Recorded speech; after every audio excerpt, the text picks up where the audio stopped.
ശാപങ്ങളും എന്ന വിഷയത്തിൻ്റെ ഒരു ചെറിയ ഭാഗമാണ് സാമ്പത്തിക അനുഗ്രഹങ്ങൾ, സാമ്പത്തിക ശാപങ്ങൾ. ഇവ രണ്ടും എന്നുപകൽ അതിനെ ഈ രാത്രിയിൽ അതിനെ ഗൗരവമായി തൊടണം എന്നെന്നോട് ആവശ്യപ്പെട്ടിട്ടുണ്ട്.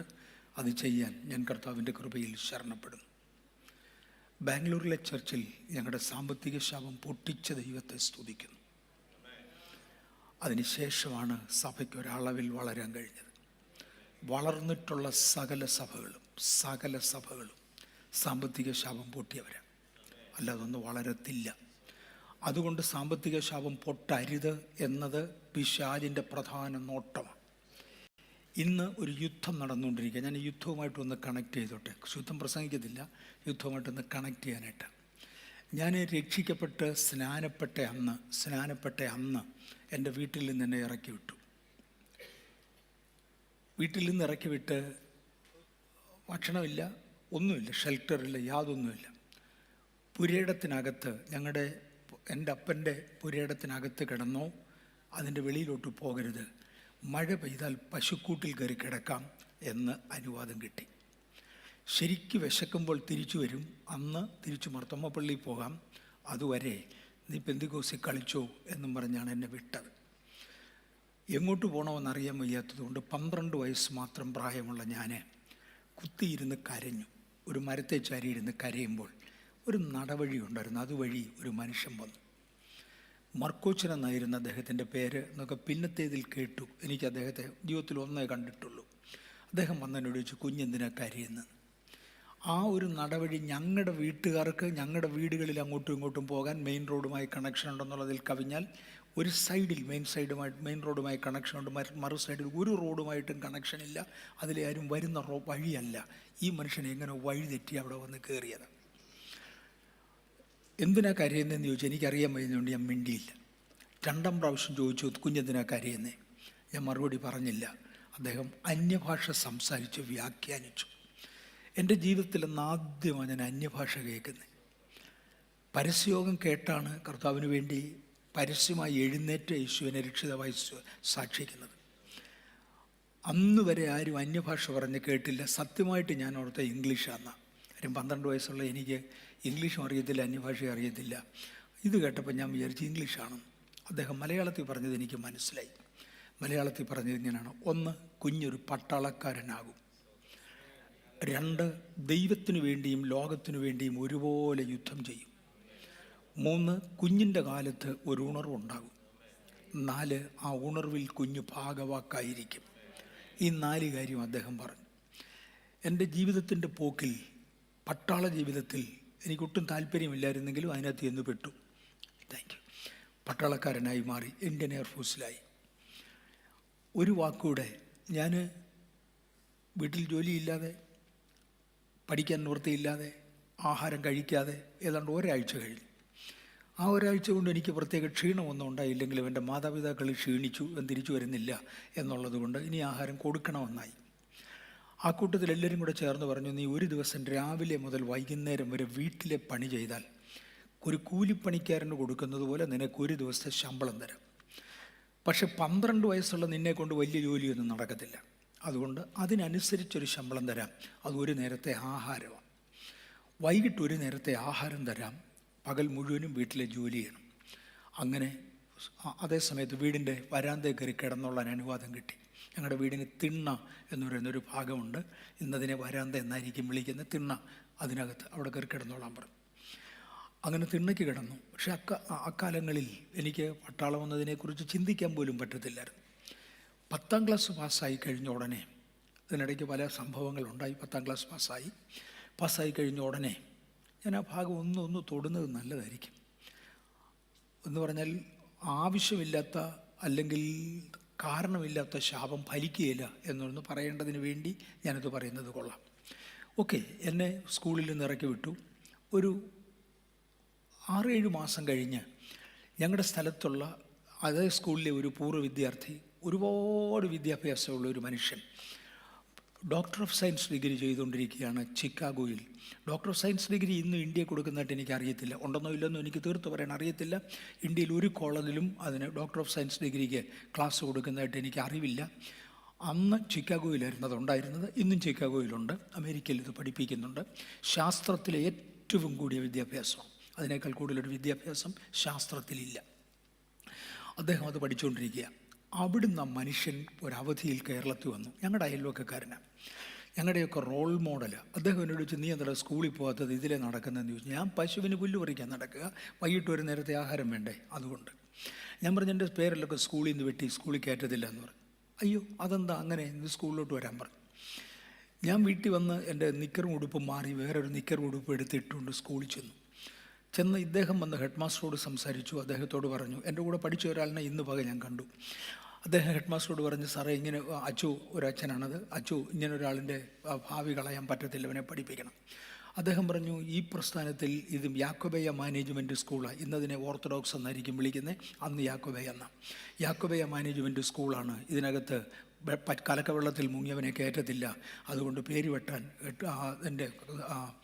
എൻ്റെ മാനേജ്മെൻറ്റ് ആവശ്യപ്പെട്ടിട്ടുണ്ട്, അതുകൊണ്ട് പേര് വെട്ടിയതാണ്.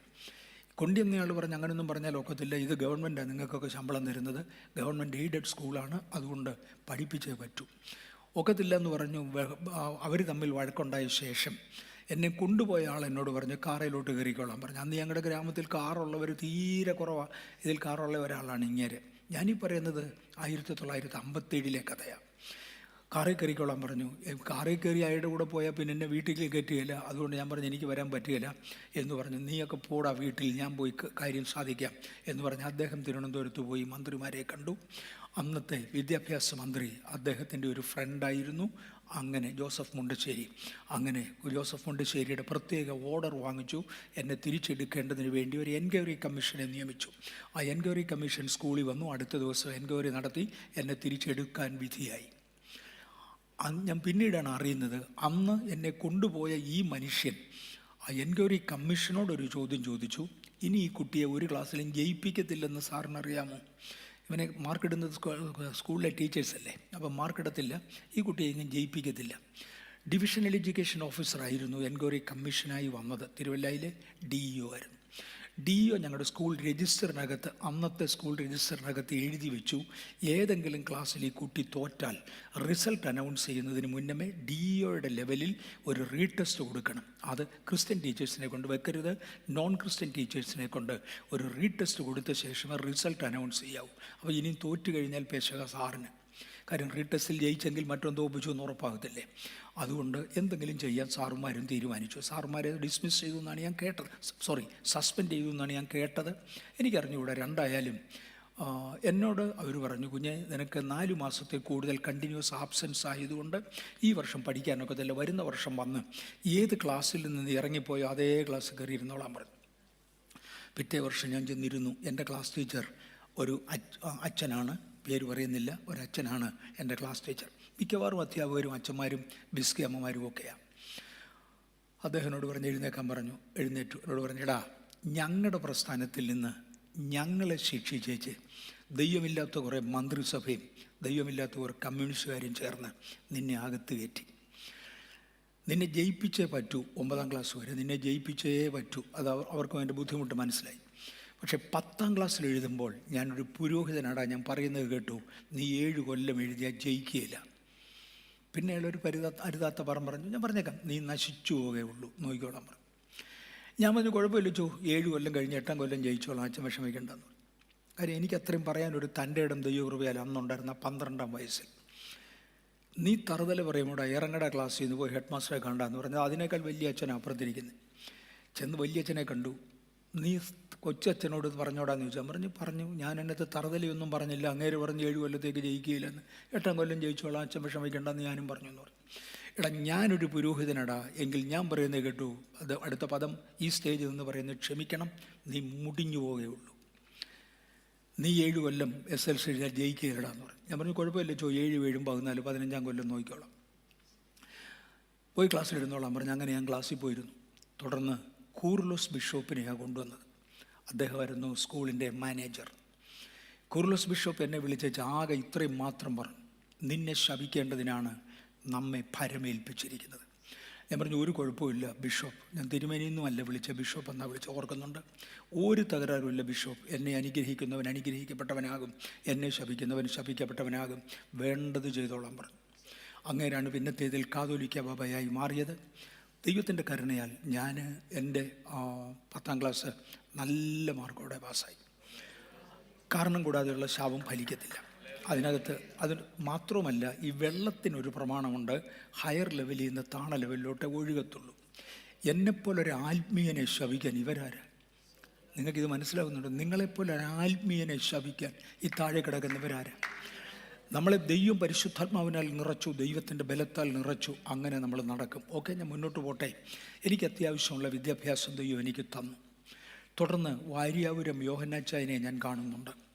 ഞാൻ കണ്ടത് എയർഫോഴ്സിൽ ചേർന്ന ശേഷമാണ്. എയർഫോഴ്സിൽ ചേരാൻ താല്പര്യമില്ലായിരുന്നെങ്കിലും വന്നു പറ്റിയത് അങ്ങനെയാണ്. എയർഫോഴ്സിൽ ചേർന്നു. എയർഫോഴ്സിലെ ട്രെയിനിങ് പീരീഡിൽ വെച്ച് തന്നെ എനിക്ക് ഒരാഴ്ചത്തെ അവധി, ഒരാഴ്ചയാണെന്ന് തോന്നുന്നു, ഒരവധി കിട്ടി. അതോ 10 ദിവസമാണോ ഞാൻ കറക്റ്റ് ഓർക്കുന്നില്ല. കേരളത്തിൽ വന്നു. ബാംഗ്ലൂരിലായിരുന്നു എൻ്റെ ട്രെയിനിങ്. അതുവിടുന്ന് ഞാൻ കേരളത്തിൽ വന്നു. വാര്യാപുരം യോഹന്നാച്ചായനെ കണ്ടു. ആയുസ്സിൽ ആദ്യമായി അദ്ദേഹത്തെ കാണുകയാണ്. ഒരു നല്ല പ്രവാചകൻ. യോഹന്നാച്ചാൻ എന്നോടൊരു ദൂത് പറഞ്ഞു. നിൻ്റെ 1ാമത്തെ ട്രാൻസ്ഫർ ഇന്ത്യയുടെ വടക്ക് കിഴക്കൻ ഭാഗങ്ങളിലായിരിക്കും. അത് കൽക്കട്ടയാണ്. അവിടേക്ക് തന്നെയായിരുന്നു എൻ്റെ ട്രാൻസ്ഫർ. അവിടെ വെച്ച് ഞാൻ നിനക്ക് വിദ്യാഭ്യാസം തരും. നിൻ്റെ 2ാമത്തെ ട്രാൻസ്ഫർ ഇന്ത്യയുടെ വടക്ക് പടിഞ്ഞാറൻ ഭാഗങ്ങളിലായിരിക്കും. അത് രാജസ്ഥാനിലാണ് ഞാൻ പോയത്, ജോധ്പൂരിൽ. അവിടെ വെച്ച് വിദ്യാഭ്യാസം തുടരും.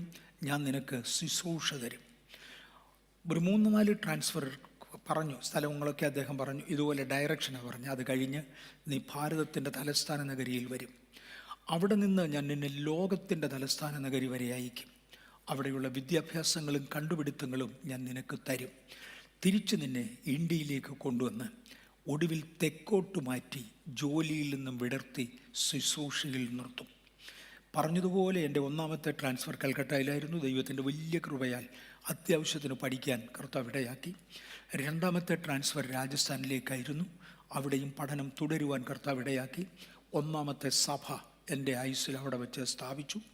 അതിനുശേഷം പല ട്രാൻസ്ഫർ കഴിഞ്ഞ് ഡൽഹിയിലെത്തി. ഡൽഹിയിൽ നിന്ന് എന്നെ ഉപരിപഠനത്തിനു വേണ്ടി ഗവൺമെൻറ് സെലക്ട് ചെയ്തു. അങ്ങനെ ലോകത്തിൻ്റെ തലസ്ഥാനമെന്ന് അദ്ദേഹം വിളിച്ച വാഷിങ്ടൺ DC-യിലേക്ക് വിട്ടു. അവിടുത്തെ ഉന്നത വിദ്യാഭ്യാസങ്ങളും കുറച്ച് ട്രെയിനിങ്ങുകളും ദൈവം തന്നു. ആ കൂട്ടത്തിൽ നാസയിൽ ഒരു 2 ദിവസം ട്രെയിനിങ് ഉണ്ടായിരുന്നു. അത് ഒത്തിരി വിശേഷതയുള്ളതായി എനിക്ക് തോന്നി. എയർ ഒബ്സർവേറ്ററികളിൽ, പ്രത്യേകിച്ച് നക്ഷത്രമണ്ഡലങ്ങളെ ശ്രദ്ധിക്കുന്ന എയർ ഒബ്സർവേറ്ററികളിൽ, അതിനകത്തെ കാലിഫോർണിയൻ എയർ ഒബ്സർവേറ്ററിയിൽ 2 ദിവസം ട്രെയിനിങ് ഉണ്ടായിരുന്നു. അതെനിക്ക് അനുഗ്രഹമായി മാറി. മറ്റ് അതുപോലുള്ള ചില സ്ഥലങ്ങളിൽ 1-2 ദിവസങ്ങൾ ട്രെയിനിങ് ഉണ്ടായിരുന്നു. അതൊക്കെയും എൻ്റെ ഭാവിക്ക് പ്രയോജനപ്പെട്ടു.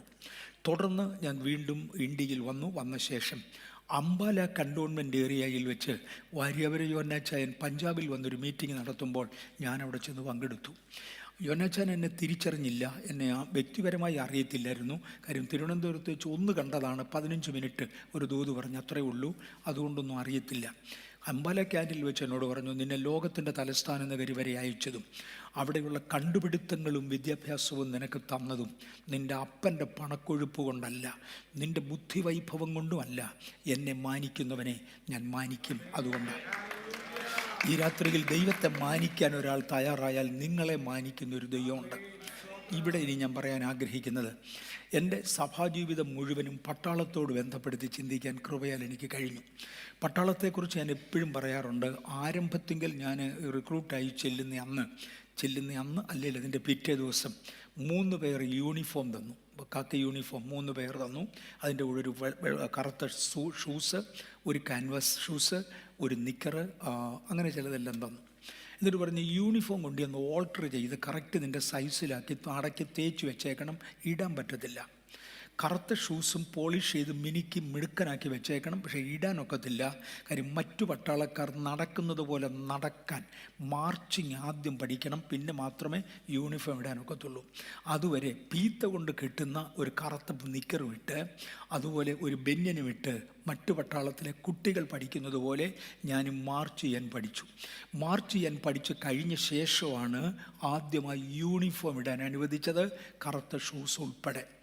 തോക്ക് ഒരെണ്ണം കാണിച്ചു തന്നേച്ച് പറഞ്ഞ് ഇത് എടുക്കാനും ഉപയോഗിക്കാനും പഠിപ്പിക്കാം.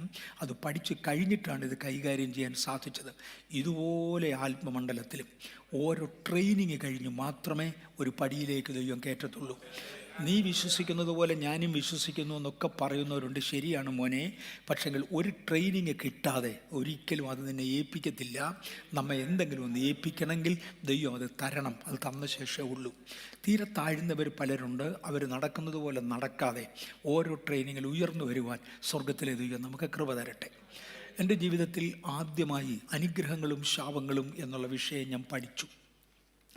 ഞാൻ ആ വിഷയം പഠിച്ചതിനെ തുടർന്ന് അത് പ്രാക്ടീസ് ചെയ്യാൻ തുടങ്ങി. എനിക്കറിയാം ലോകത്തിൽ ഉണ്ടായ എതിർപ്പ് ആർക്കും ഒരു 5 പൈസയുടെ നഷ്ടമുള്ളതല്ല. ഇവരുടെ ആരുടെയും കുടുംബവക ഒരു നഷ്ടവും ഉള്ളതല്ല.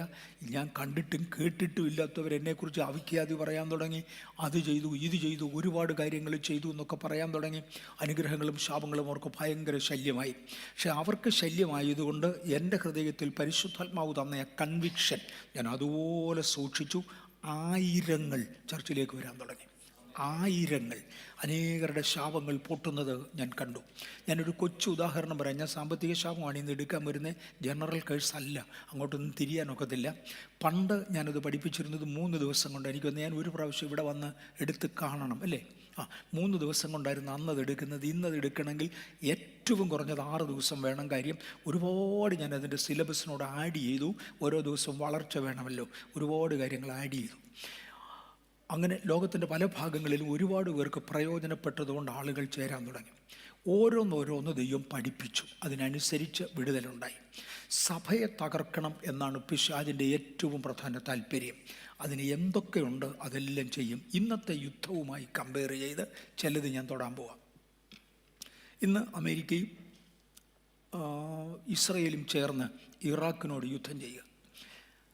ഈ യുദ്ധത്തിൽ അന്യോന്യം സാമ്പത്തികം നശിപ്പിക്കുകയാണ് ഇവരുടെ താല്പര്യം. കാര്യം ഈ സാമ്പത്തികം മറ്റ് രാജ്യങ്ങൾക്ക് വിരോധമായി, ശത്രുവിന് വിരോധമായി ഉപയോഗിക്കാതിരിക്കേണ്ടതിന് ഇവരുടെ സാമ്പത്തികം നശിപ്പിക്കുക. അതുതന്നെ ആത്മമണ്ഡലത്തിൽ നടക്കുന്നുണ്ട്. ക്രിസ്തീയ സഭയിൽ സമ്പത്തുണ്ടാകാതെ എതിർത്ത് നിൽക്കുന്ന ഒരു ശക്തിയുണ്ട്. ദശാംശം കൊടുക്കരുതെന്ന് പഠിപ്പിക്കുന്നവരുണ്ട്. നിങ്ങൾ കേട്ടിട്ടുണ്ടാവും, ദശാംശം കൊടുക്കരുത്. അഥവാ കൊടുക്കുകയാണെങ്കിൽ എന്നെപ്പോലുള്ളവർക്കേ തരാവൂ എന്ന് പറഞ്ഞാൽ എവറീസിനെ പോലുള്ളവരല്ല ഈ വാചകം അടിക്കുന്നവർ. സഭയെ കൊടുക്കരുത്, പ്രയോജനപ്പെടുന്ന ആർക്കും കൊടുക്കരുത്, സഭാ ചുമതലയുള്ളവന് കൊടുക്കരുത്, വഴിപോക്കനായി എനിക്കേ തരാവൂ എന്നൊക്കെ പറയുന്ന ഒരുപാട് പേരുണ്ട്. ദശാംശം കൊടുക്കരുത്. സഭയ്ക്ക് സ്വത്തുക്കൾ പാടില്ല, സഭ സ്വത്തുക്കൾ ഉണ്ടാക്കിയാൽ നശിച്ചു പോകും, ഇങ്ങനെയൊക്കെ പറയുന്ന സാമ്പത്തികത്തിനെതിരെ വർക്ക് ചെയ്യുന്നവരുണ്ട്. ആരെങ്കിലും ഒരുത്തൻ വളർന്നു പോയാൽ, സഭയ്ക്ക് വേണ്ടി പണം ഉണ്ടാക്കിയാൽ അവന് പേഴ്സണൽ ഡിപ്പോസിറ്റ് ഇത്ര കോടിയുണ്ടെന്നൊക്കെ പറഞ്ഞ് ചുമ്മാ അങ്ങ് പറയുന്നവരുണ്ട്. ഇതിനകത്ത് ഒരു സത്യവും ഉള്ളതല്ല, ഒരു യാഥാർത്ഥ്യവും ഉള്ളതല്ല. പക്ഷെ ഒരു സത്യം ഞാൻ പറയാം, ചർച്ചിന് പണമില്ലെങ്കിൽ ചർച്ച് വളരത്തില്ല. അതുകൊണ്ട് സാമ്പത്തിക വിടുതൽ എന്നത് ഇന്ന് ചിന്തിക്കേണ്ട ഒന്നാണ്. ബാംഗ്ലൂരിൽ ദൈവം എന്നെ ഒരു ചർച്ച ഏൽപ്പിച്ചു. നിശ്ചയമായും നിങ്ങളുടെ ചർച്ചിനേക്കാൾ വലുതായിരുന്നു. ഞാൻ ആദ്യത്തെ ദിവസം ഈ ചർച്ച് പരിചയപ്പെടുന്ന സമയത്ത് തന്നെ നിങ്ങളുടെ ചർച്ചിനേക്കാൾ സാമ്പത്തികമായി ഞങ്ങൾ ഉയർന്നു കഴിഞ്ഞു. ഞാനവിടെ വരുന്ന സമയത്ത് ഞങ്ങളുടെ ഒരാഴ്ചത്തെ വരുമാനം 7 രൂപ 45 പൈസ വരെ വന്നിട്ടുണ്ട്. ഐ റിപ്പീറ്റ്, 7 രൂപ 45 പൈസ വരെ. അതിൽ താഴെയായിരുന്നു വരുമാനം. 7 രൂപ 45 പൈസ 1-2 പ്രാവശ്യമേ വന്നിട്ടുള്ളൂ. 35 പൈസ 40 പൈസ ഒക്കെ നിൽക്കുമായിരുന്നു. പക്ഷെ സാഹചര്യങ്ങൾ ദൈവം മാറ്റി. സാമ്പത്തികമായി ദൈവം ഞങ്ങളെ അനുഗ്രഹിച്ചു. അതിനുശേഷമാണ് ഞാൻ ഇവിടെ വരുന്നതും പുത്തൻകുരിശിൽ വന്ന് കർത്താവിൻ്റെ ദാസനെ പരിചയപ്പെടുന്നു. പക്ഷേ ഇവിടെ ചർച്ചിനകത്തുണ്ടായിരുന്ന ലൈറ്റിംഗ് അറേഞ്ച്മെൻറ്റ് മുതൽ ഞങ്ങൾക്കില്ലായിരുന്നു, അതിനേക്കാൾ കൂടുതലായിരുന്നു. ഞാൻ ബാംഗ്ലൂരിൽ ചെന്ന് പറഞ്ഞു, ഞാൻ പാസ്റ്ററുടെ ചർച്ചിൽ പോയി ബിനോയ് പാസ്റ്ററുടെ ചർച്ചിൽ കണ്ട ലൈറ്റിംഗ് അറേഞ്ച്മെൻറ്റ് നമുക്ക് കൊള്ളാവുന്നതാണ്. ഞങ്ങൾ പാസ്റ്ററെ അവിടെ വിളിച്ചു വരുത്തി. ഞങ്ങളുടെ വളർച്ചയുടെ പ്രധാന ഭാഗം ഒരാൾ പാസ്റ്ററായിരുന്നു. അനേക കാര്യങ്ങൾ തന്നിൽ നിന്ന് പകർത്തി. അത് നിങ്ങൾക്ക് അനുഗ്രഹമായി. ഇന്നും നിങ്ങൾക്കൊരു AC റൂമുണ്ട്, എനിക്കില്ല. ഓക്കെ, എനിക്കില്ല. നിങ്ങൾക്കൊരു AC റൂമുണ്ട്, ഇതൊരു അനുഗ്രഹമാണ്. ഒരുപാട് അനുഗ്രഹിക്കാനും വളർത്താനും പണം മാത്രമല്ല, അതിനകത്ത് ഒരുപാട് കാര്യങ്ങൾ ദൈവത്തിന് തരാനുണ്ട്. അതും കൂടെ വന്നെങ്കിൽ മാത്രമേ സഭ അതിൻ്റെ ലെവലിൽ വളരത്തുള്ളൂ, അല്ലാതെ സഭ അതിൻ്റെ ലെവലിൽ വളരത്തില്ല. സഭയ്ക്ക് പണം ഉണ്ടാകുന്നത് എവിടെ നിന്നാണ്? വ്യക്തികളിൽ നിന്ന്. ഇത് സാമ്പത്തിക ഭദ്രതയെക്കുറിച്ച് ഇന്ന് ഞാൻ എടുക്കാൻ പോകുന്ന ക്ലാസ്സിൻ്റെ പ്രിലിമിനറി നോട്ട്സാണ്. സഭയ്ക്ക് ദൈവം പണം തരുന്നത് ഒരിക്കലും സ്വർഗത്തിൽ നിന്ന് കെട്ടിയിറക്കി തരികയല്ല. അങ്ങനെ വേണ്ട സാഹചര്യം ഉണ്ടെങ്കിൽ ദൈവം തന്നെന്ന് വരും. പക്ഷെ ഇതുവരെ ആർക്കും ഇറക്കി കൊടുത്തതായിട്ട് ഞാൻ കണ്ടിട്ടില്ല, എനിക്ക് കിട്ടിയിട്ടില്ല, ആർക്കും കിട്ടിയതായിട്ട് ഞാൻ കേട്ടിട്ടില്ല. വ്യത്യസ്ത സോഴ്സുകൾ ദൈവം ഒരുക്കും. എൻ്റെ മൂത്ത മോൻ ഒരിക്കൽ ഒരു ക്ലാസ് എടുത്ത കൂട്ടത്തിൽ ഇങ്ങനെ പറഞ്ഞു, ഡെസ്റ്റിനി ഹെൽപ്പേഴ്സ്. ദൈവം ചിലരെ സഹായിക്കാൻ വേണ്ടി ആക്കും. നിങ്ങളെ സഹായിക്കാനാക്കും, എന്നെ സഹായിക്കാനാകും, സഭയെ സഹായിക്കാനാക്കും. There are destiny helpers. അവർ മുഖേന ദൈവം അത് ചെയ്തെന്ന് വരും. അത് സാമ്പത്തിക വിഷയത്തിലും ഭൗതിക വിഷയത്തിലും ആത്മീക വിഷയത്തിലും എല്ലാം ഡെസ്റ്റിനി ഹെൽപ്പേഴ്സ് കാണും. അവരെ ദൈവം ഉപയോഗിക്കും. നിങ്ങളിൽ ഒരാളിനെ ഡെസ്റ്റിനി ഹെൽപ്പറായി ഈ സഭയ്ക്ക് വേണ്ടി ഉയർത്തുവാൻ ദൈവത്തിന് താല്പര്യം തോന്നിയാൽ, ഒന്ന്, ആ വ്യക്തിയെ ദൈവം അനുഗ്രഹിക്കും. ആ വ്യക്തി അനുഗ്രഹിക്കപ്പെടുന്നതോടുകൂടെ അദ്ദേഹത്തിൻ്റെ ചുറ്റുവട്ടങ്ങൾ ഉയരും. പക്ഷെ മറക്കരുത്, ആ ഉയരുന്നതിന് ഒത്തവണ്ണം അതിൻ്റെ ഭാഗം സഭയ്ക്ക് കൊടുക്കുവാൻ ഞാനും നിങ്ങളും കടമ്പെട്ടവരാ. ഇല്ലെങ്കിൽ നമ്മുടെ തലമുറ വില മുടക്കും. ഇന്ന് ഞാൻ വീണ്ടും ആവർത്തിക്കട്ടെ, എൻ്റെ വിശ്വാസം ആരെയെങ്കിലും ഒക്കെ ദൈവം തൊടും, ചിലരെയൊക്കെ ദൈവം ഉയർത്തും. നമ്മൾ ദൈവത്തോട് അടുക്കുന്നതിനനുസരിച്ച് ദൈവപ്രമാണങ്ങൾ സൂക്ഷിക്കുന്നത് ഭയങ്കര ഗൗരവമാണ്. ഞങ്ങൾ കാറിൽ ഇങ്ങോട്ട് വന്ന വഴിക്ക് ഞാൻ പാസ്റ്ററോട് പറഞ്ഞുകൊണ്ട് വരികയായിരുന്നു. അതുകൊണ്ട് ദൈവം മോശയെ വിളിച്ചു, ഒന്ന് അധികാരപ്പെടുത്തി. മോശയെ അധികാരപ്പെടുത്തുന്നതിന് മുന്നമേ മോശയുടെ മുമ്പിൽ ഒന്ന് വെളിപ്പെട്ടു വന്നേച്ച് പറഞ്ഞു, നിൻ്റെ കാലിൽ നിന്ന് ചെരുപ്പ് ഊരിയെറിയാൻ പറഞ്ഞു. നീ നിൽക്കുന്നത് വിശുദ്ധ സ്ഥലമാണ്, കാലിൽ നിന്ന് ചെരുപ്പ് ഊരിയെറിയാൻ. മോശയ്ക്ക് വേണേ പറയാറുണ്ട്, കർത്താവേ അബ്രഹാമിനെ വിളിച്ചപ്പോൾ ചെരുപ്പ് ഊരുന്ന കാര്യം പറഞ്ഞില്ല. ഇതന്നെ ഇടപാട്. അബ്രഹാമിനില്ലാത്ത വിശുദ്ധി എനിക്കോ, ഇസഹാക്കിനില്ലാത്ത വിശുദ്ധി എനിക്കോ, ജോസഫിനില്ലാത്ത വിശുദ്ധി എനിക്കോ, പൂർവ്വപിതാന്മാർക്ക് ആർക്കുമില്ലാത്ത വിശുദ്ധി എനിക്കോ, എൻ്റെ അപ്പനില്ലാത്ത വിശുദ്ധി എനിക്കോ, അമ്മയ്ക്കില്ലാത്ത വിശുദ്ധി എനിക്കോ. എന്നെ വർത്തമാനമായി പറയുന്നത്, ഞാൻ നിൽക്കുന്നത് മുൾപ്പടർപ്പിൻ്റെ ഇടയ്ക്കാണ്. മോശേ, അങ്ങേ ഏൽപ്പിക്കാൻ പോകുന്ന ദൗത്യം ഇവർക്കാർക്കും കൊടുത്തതല്ല. അങ്ങ് ഏൽപ്പിക്കാൻ പോകുന്ന അധികാരങ്ങൾ വേറെയാ. അത് വാങ്ങണമെങ്കിൽ അതിന് തക്ക വേർപാട് വേണം. ആ ലെവലിലേക്ക് ചിലത് ഏൽപ്പിക്കണമെങ്കിൽ ആ ലെവലിന് തക്ക വേർപാട് വേണം. കാലം പോയി, മോശയുടെ കയ്യിൽ ദൈവം 10 കൽപ്പനകൾ എഴുതി കൊടുത്തു. അതിന് പുറമെ 613 മിസ്ബോത്തുകൾ. എനിക്ക് തോന്നുന്നു ഇവിടെ ഇത് എടുക്കാറുണ്ടോ എനിക്ക് അറിഞ്ഞുകൂടാ. 613 കൽപ്പനകൾ, 10 കൽപ്പനകൾക്ക് പുറമെ 613 കൽപ്പനകൾ ബൈബിളിൽ ഉണ്ടെന്നാണ് വെയ്പ്പ്. എവിടേക്ക് എനിക്ക് എണ്ണിപ്പറയാൻ എനിക്കറിയാൻ വയ്യ. അങ്ങനെയാണ് വേദപണ്ഡിതന്മാർ പറയുന്നത്. അതിനെ മിസ്ബോത്തുകൾ എന്നാണ് അവർ വിളിക്കുന്നത്. ഇസ്രയേലിൻ്റെ കണക്കനുസരിച്ച് 613 മിസ്ബോത്തുകൾ കൊടുത്തിട്ടുണ്ട്. ഒരെണ്ണത്തിനകത്ത് ചെരിപ്പൂരണമെന്നില്ല. അപ്പോൾ എങ്ങുമില്ലാത്ത പ്രമാണം മോശയ്ക്ക് എവിടെ കിട്ടി? ശകലം കഴിഞ്ഞപ്പോൾ യോശുവയോട് പറഞ്ഞു, നീ ദൈവം നിന്നോട് ഇടപെടാൻ പോവുകയാണ്, കാലിൽ നിന്ന് ചെരിപ്പൂരാൻ. യോശുവയ്ക്ക് വേണേലും പറയുന്നത് എന്നത്തിൻ്റെ പ്രമാണമായി. എവിടെ എഴുതിയിരിക്കുന്നത്? ബൈബിളിൽ എവിടെ രേഖ? കൽപ്പനയിൽ എവിടെ രേഖ? മിസ്ബോത്തിൽ എവിടെ രേഖ? മോനെ, ഇത് രേഖ നോക്കി തരുന്നതല്ല, നിൻ്റെ മേലൊരൊറ്റ പകർച്ച പകരാൻ പോവാം. അത് നിനക്ക് വേണമെങ്കിൽ ഞാൻ പറയുന്ന വേർപാടിൽ വന്നേ പറ്റൂ, ഞാൻ പറയുന്ന വിശുദ്ധിയിൽ വന്നേ പറ്റൂ. ഈ ദിവസങ്ങളിൽ ഞാൻ എടുക്കാൻ പോകുന്ന സബ്ജക്റ്റ് ആ വിശുദ്ധിയിൽ നിൽക്കുന്നവർക്ക് മാത്രമുള്ളതാണ്, അതിൽ താഴെയുള്ളവർക്കുള്ളതല്ല. ആ ലെവലിലേക്ക് കടന്നു വരുന്നവർക്ക് അതുണ്ട്. വ്യത്യസ്ത വ്യക്തികളുടെ മേലുള്ള വിളി വ്യത്യസ്തമാണ്. ഞാൻ ഒരു കാര്യം കൂടെ പറഞ്ഞു വെച്ച് തുടങ്ങാം. ദൈവം ചിലരെ എക്സെപ്ഷണലായ ചില അധികാരങ്ങൾ ഏൽപ്പിച്ചിട്ടുണ്ട്. എക്സെപ്ഷണലായ ജനറൽ കാര്യങ്ങളല്ല ഞാൻ പറഞ്ഞു. ജനറൽ കാര്യങ്ങൾ ബൈബിളിൽ ഉണ്ട്, അതങ്ങനെ അങ്ങ് പാലിച്ചാൽ മതി. അതിനകത്ത് നമ്മുടെ സ്വയബുദ്ധി കൊണ്ടുവന്നിട്ട് യാതൊരു കാര്യവുമില്ല, അതുകൊണ്ട് നടക്കില്ല. ദൈവം എന്ത് കൽപ്പിച്ചു അത് അതുപോലെ അങ്ങ് ചെയ്താൽ മതി. എന്നാൽ എക്സെപ്ഷണലായ ചില സ്ഥാനങ്ങൾ ദൈവം നമുക്ക് തരും. ആ കാര്യത്തിന് എക്സെപ്ഷണലായ കൽപ്പനകളും ഉണ്ടാകും. അത് ആ വ്യക്തിക്ക് മാത്രം ബാധകമാണ്, വേറെ ആർക്കും ബാധകമല്ല. ഞാൻ രക്ഷിക്കപ്പെട്ട് സ്നാനപ്പെട്ട് ചെറിയ പ്രായത്തിൽ വഴിയെ കൂടെ നടക്കുമ്പോൾ എനിക്കൊരു സുവിശേഷകനാകണം, കർത്താവിൻ്റെ നാമം ഉയർത്തണമെന്നൊക്കെയുള്ള ചിന്തയുണ്ടായിരുന്നു.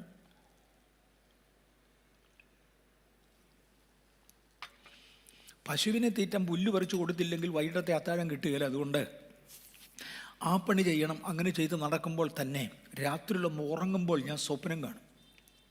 ആ സ്വപ്നത്തിൽ ഞാൻ കാണുന്നത് ഞാൻ നിന്ന് സുവിശേഷം പ്രസംഗിക്കുന്നതായിട്ടാണ്. പക്ഷേ അങ്ങനെ സുവിശേഷം പ്രസംഗിക്കുന്ന കൂട്ടത്തിൽ ഒരിക്കൽ പോലും ഒരു കടും കളറുള്ള ഉടുപ്പിട്ടുകൊണ്ട് നിൽക്കുന്നത് ഞാൻ കണ്ടിട്ടില്ല.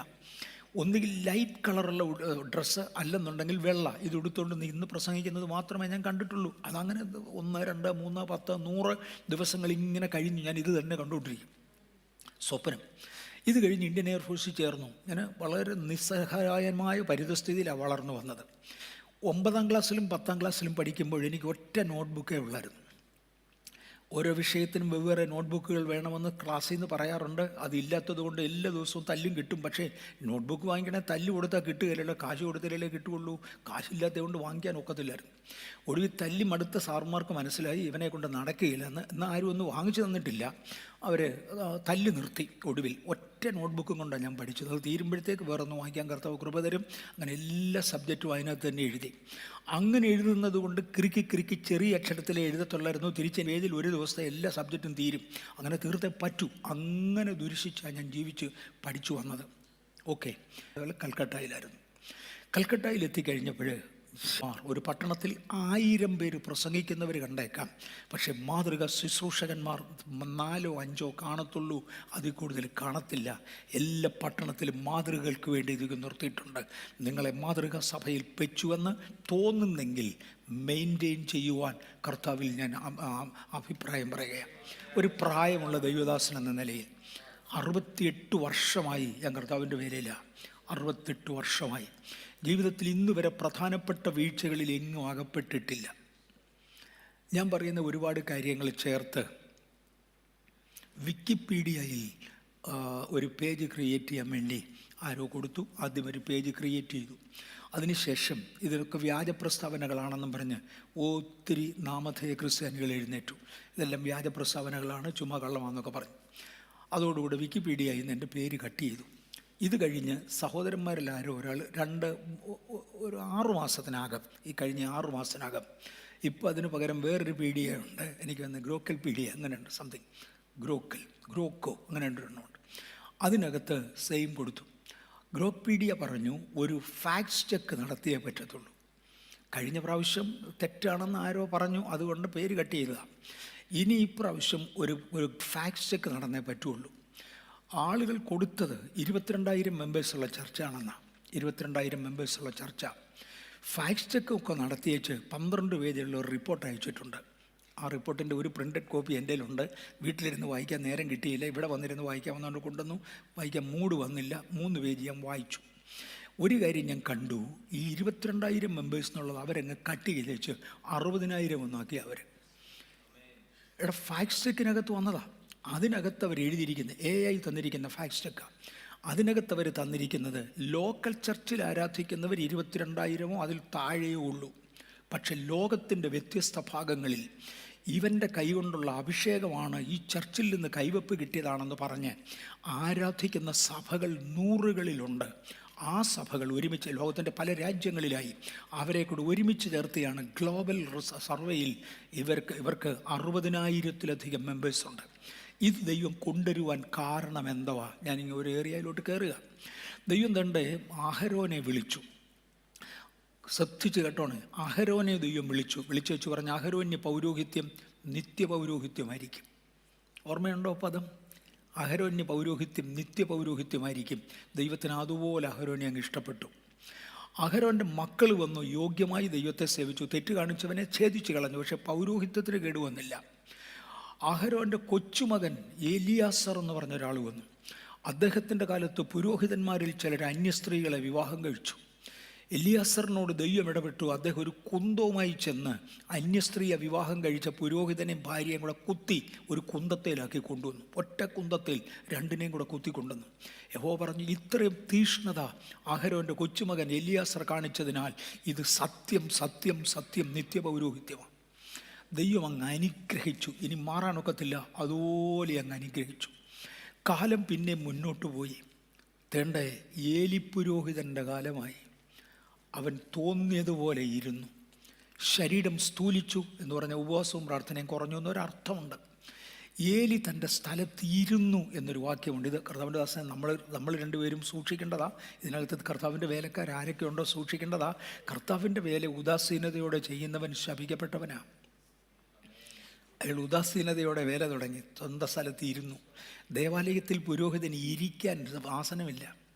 ദേവാലയത്തിൽ പുരോഹിതന് ഇരിക്കുവാൻ കസേരയില്ല. നിന്ന് വേണം ജോലി ചെയ്യാൻ.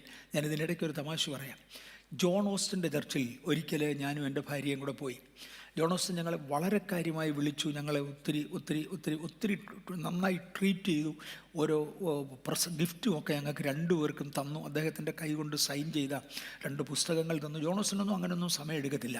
ഇതെല്ലാം കഴിഞ്ഞ് തിരിച്ചു വന്നു. ഞാനും അദ്ദേഹത്തിൻ്റെ ഒരു പേഴ്സണൽ വിസിറ്റിംഗ് കാർഡ് എനിക്ക് തന്നേച്ചു പറഞ്ഞു, അത്യാവശ്യം ഉണ്ടെങ്കിലേ വിളിക്കാവുള്ളൂ, അങ്ങനെ ഉണ്ടെങ്കിൽ വിളിച്ചു.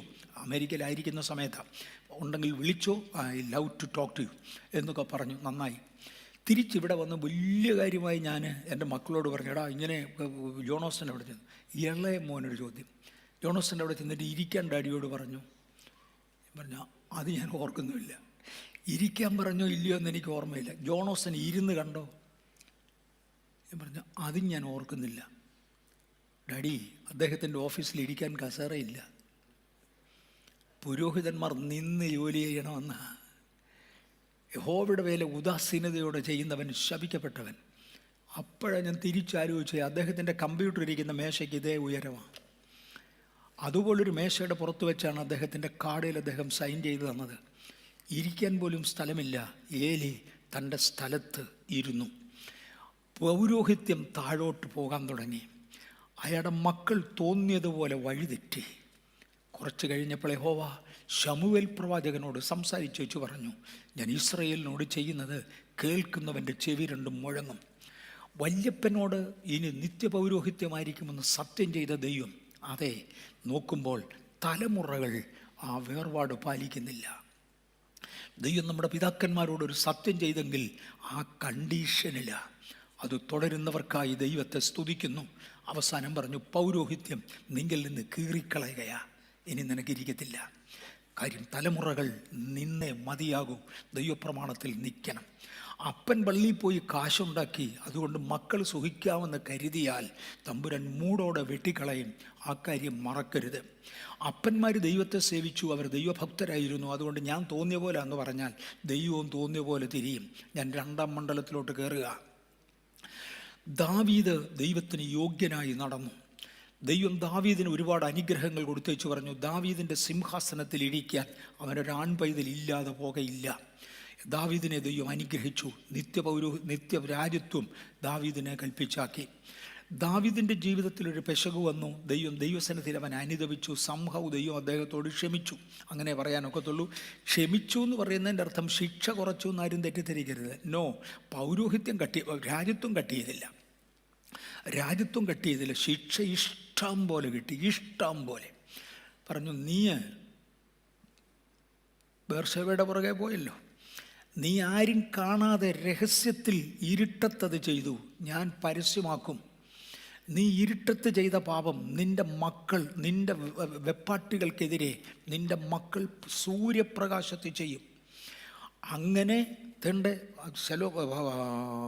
ദാവീദിൻ്റെ മകൻ അപ്പന് വിരോധമായി തിരിഞ്ഞു. ദാവീദിൻ്റെ വെപ്പാട്ടികളെ കൊണ്ടുവന്ന് അദ്ദേഹം പരസ്യമായി വ്യഭിചരിച്ചു.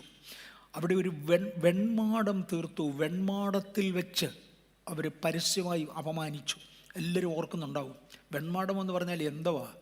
മേൽക്കൂര മാത്രമുള്ള ഒരു കൂടാരം, സൈഡ് വോൾ ഇല്ല എന്ന് പറഞ്ഞ ജനത്തിൻ്റെ സമൂഹത്തിൻ്റെ നടുവിൽ വെച്ച് സൈഡ് വോൾ ഇല്ലാത്ത ഒരു പന്തലിട്ട് അതിനകത്ത് വെച്ച് ഈ ഭാര്യമാരെ പരസ്യമായി വ്യഭിചരിച്ചു, മാനഭംഗപ്പെടുത്തി.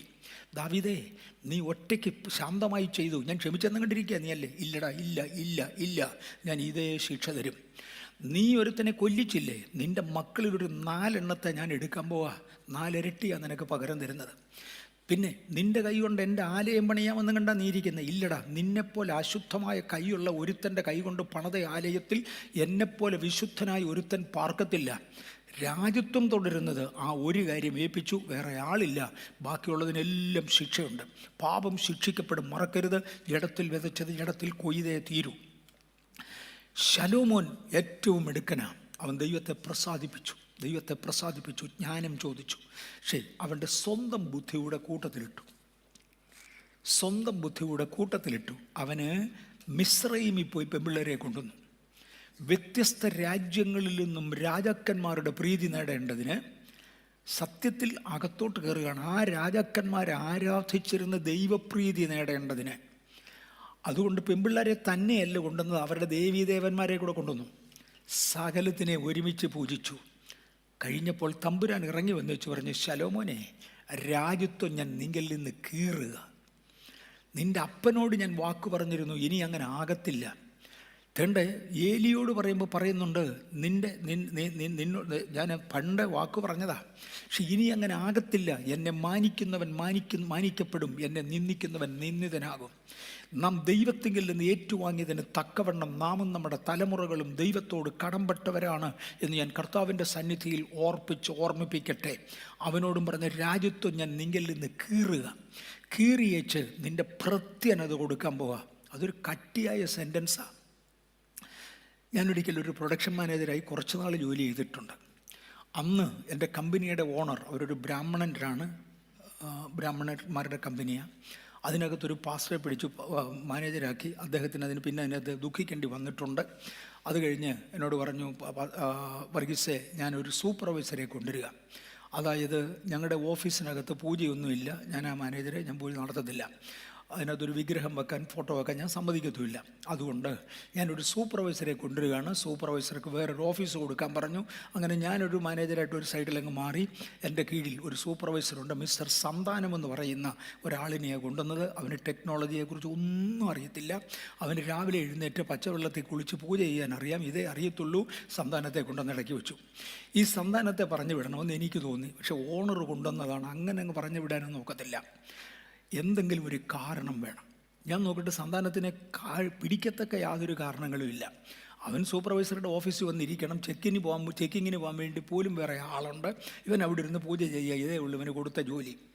ഞാനൊരു കാര്യം ചെയ്തു. സന്താനത്തിൻ്റെ അസിസ്റ്റൻ്റായിരുന്നവനെ പിടിച്ച് സീനിയർ സൂപ്പർവൈസർ എന്നൊരു പോസ്റ്റ് ഉണ്ടാക്കി അങ്ങോട്ട് കിളത്തി. ഒരു ദിവസം വന്നപ്പോൾ ഞാനൊരു നോട്ടീസ് അവിടെ ഇട്ടിട്ടുണ്ടായിരുന്നു, ഇന്നയാളിനെ പ്രൊമോട്ട് ചെയ്തിരിക്കുന്നു, additionally created post senior supervisor. അന്ന് സന്താനം രാജിവെച്ചു. കാര്യം അവൻ്റെ താഴെയുള്ള ഒരുത്തിനെ പിടിച്ച് അവൻ്റെ മേളിലോട്ട് ഇട്ടാൽ ആരും സമ്മതിക്കുകയില്ല. ഇതാ ദൈവം ഇങ്ങോട്ട് ഇറങ്ങി പറഞ്ഞത്, എടാ നീ ശലോമോനെ, നീ രാജ്യത്വം ഞാൻ നിങ്കിൽ നിന്ന് കീറിക്കളയുക, നിൻ്റെ ദാസനെ ഞാൻ ഏൽപ്പിക്കാൻ പോകാം. നീ തലയെ കയ്യും കെട്ടി എനിക്കിത് വേണ്ടായി എന്ന് പറഞ്ഞ് ഓടിയാലേ തീരത്തുള്ളൂ. കാര്യം വിളിച്ച വിളിയിൽ നമ്മൾ നിലനിൽക്കണം. ഇന്ന് വിളിച്ച വിളിയിൽ നിലനിൽക്കുവാൻ തീരുമാനിക്കുന്നവരുണ്ടോ? നിനക്കും നിൻ്റെ സന്തതിക്കും ശാശ്വത അവകാശം.